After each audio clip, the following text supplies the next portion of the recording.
Personat me aftësi të kufizuar, invalidët, para dhe tetraplegjikët prej vitesh vuajnë nga një sër vështirësish në Vlorë.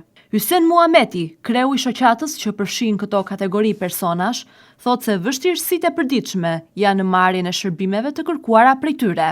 Kjo gjë sipas Muhametit vjen nga mungesa e përshtatshmërisë për personat me aftësi të kufizuar në këto institucione. Në shumicë, në institucionet private dhe publike, Muhameti thotë se mungojnë rampat, duke bërë të pamundur që këta persona të futen në brendësi të tyre për të kërkuar shërbime.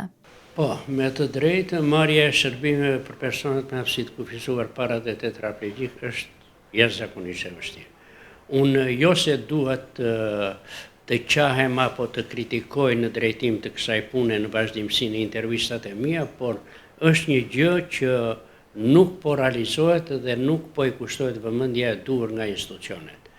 Unë kam folur dhe duhet të flas shumë herë se për këtë jam në krye të tyre, por përshtatshmëria për personat me aftësi të kufizuar, qoftë në institucione shtetërore, qoftë edhe në ato private, apo në shërbimet e tjera që ne duhet të marrim, nuk marrim dot, vetë ne si persona me aftësi të kufizuar, për të vetmen arsye se shërbimi social shtetëror ndodhet në katin e dytë, drejtoria e ndihmës ekonomike ndodhet në katin e dytë.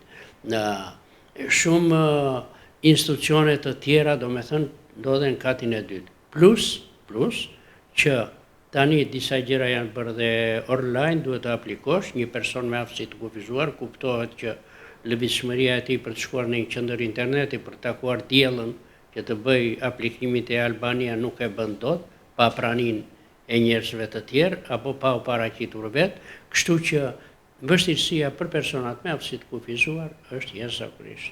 Hysen Muhameti thotë se përshtatshmëria për personat me aftësi të kufizuar në institucione është një drejtë ligjore për këto kategori.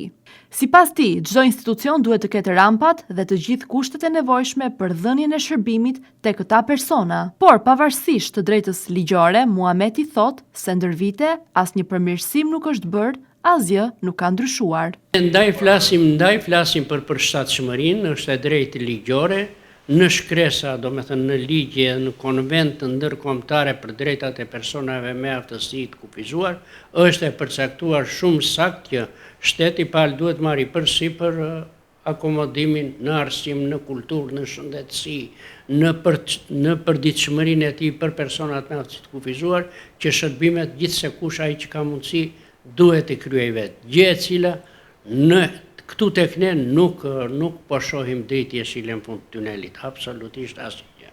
Shumë prej personave me aftësi të kufizuar, invalidëve, para dhe tetraplegjikëve, sot nuk mund të futen dot në brendësi të institucioneve lokale dhe vendore pasi mungojnë rampat. Mungesa e këtyre investimeve, fare minimale të ndërtimit të rampave, bën që ata të mos marrin dot shërbime të ndryshme, duke filluar nga regjistrimi në portalin Një Albania dhe deri tek ato shëndetësore.